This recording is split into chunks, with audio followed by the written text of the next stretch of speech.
മനുഷ്യൻ രണ്ട് നിലയിൽ പ്രവർത്തിക്കുന്നുണ്ട്. ഒന്ന്, മനുഷ്യൻ തന്നെത്താൻ പ്രവർത്തിക്കുന്നുണ്ട്. തന്നെത്താൻ പ്രവർത്തിക്കുന്നതാണ് ലോക മനുഷ്യൻ്റെ പ്രവർത്തികൾ. എന്നാൽ ഒരു കൂട്ടം മനുഷ്യർ തന്നെത്താൻ പ്രവർത്തിക്കില്ല, ദൈവത്തോട് കൂടെ പ്രവർത്തിക്കുകയാണ്. നമ്മളെക്കുറിച്ച് ദൈവം ആഗ്രഹിക്കുന്ന കാര്യം ദൈവത്തോട് കൂടെ പ്രവർത്തിക്കണം. ദൈവത്തെ കൂടാതെയുള്ള മനുഷ്യൻ്റെ പ്രവൃത്തി എന്ന് പറയുമ്പോൾ വേദപുസ്തകത്തിലേക്ക് നോക്കിയാൽ അത് ബാബേൽ ഗോപുരം നിർമ്മിക്കുക.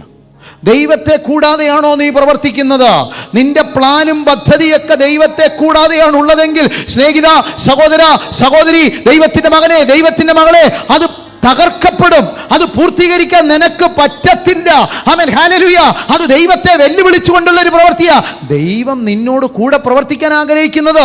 നീ ദൈവത്തെ തട്ടി മാറ്റിയിട്ട് നീ തന്നെ പ്രവർത്തിക്കാം. നീ പ്രവർത്തിക്കുമ്പോൾ ഓർക്കണം, നീ എന്ത് കാര്യം ചെയ്യുമ്പോഴും ഓർക്കണം, ദൈവത്തോട് കൂടെയാണ് പ്രവർത്തിക്കുന്നുള്ള ഉറപ്പ് വചനത്തിൽ നിന്ന് നിനക്ക് ലഭിക്കും.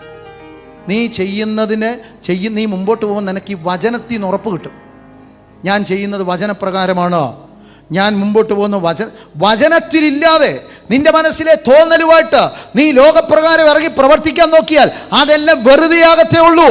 മനുഷ്യന്റെ പ്രവർത്തികൾ, ദൈവത്തെ കൂടാതെയുള്ള പ്രവർത്തികൾ, അത് ഇടിഞ്ഞു പോകത്തേ ഉള്ളൂ. ആ പണി പൂർത്തീകരിക്കപ്പെടത്തില്ല. എന്നാൽ ദൈവത്തോടു കൂടെയുള്ള ഒരു പ്രവൃത്തിയാണോ, ആമേൻ, പത്രോസിനോടുകൂടെ പ്രവർത്തിച്ചവൻ, പൗലോസിനോടുകൂടെ പ്രവർത്തിച്ചവൻ ഒരു കെട്ടുപണിയിൽ അവനെ ഏർപ്പെടുത്തിയിരിക്കുകയാണ്. ഞാൻ എൻ്റെ സഭയെ പണിയും. ആമേൻ, ഹല്ലേലൂയ. നിന്നെയാണ് ഞാൻ ഉപയോഗിക്കുന്നത്. നിന്നെ തൻ്റെ ദൈവരാജ്യത്തിന്റെ, ദൈവസഭയുടെ കെട്ടുപണിക്ക് വേണ്ടി കർത്താവ് ഉപയോഗിക്കുകയാണ്. കർത്താവിന്റെ കരം കൂടെ ഇരിക്കുകയാണ്. കർത്താവിന്റെ കരം കൂടെ ഇരിക്കുമ്പോൾ നിന്റെ കുടുംബത്തെ നിനക്ക് പണിതെടുക്കാം, നിന്റെ തലമുറയെ പണിതെടുക്കാം. കർത്താവിന്റെ കരം കൂടെ ഇരിക്കുമ്പോൾ സഭയെ പണിതെടുക്കാം. കാരണം കർത്താവാണ് അതിന്റെ ഉടമസ്ഥൻ. അവനോട് കൂടെ നീ ചലിക്കുന്നത് കൊണ്ട്, ഹല്ലേലൂയ, അവൻ കൂടെ ഇരുന്ന് പ്രവർത്തിക്കുക. അതല്ലേ അപ്പസ്തോലന്മാരുടെ കാലഘട്ടത്തിൽ സംഭവിച്ചത്. അവരോട് കൂടെ ഇരുന്ന് അവൻ പ്രവർത്തിക്കുകയാണ്.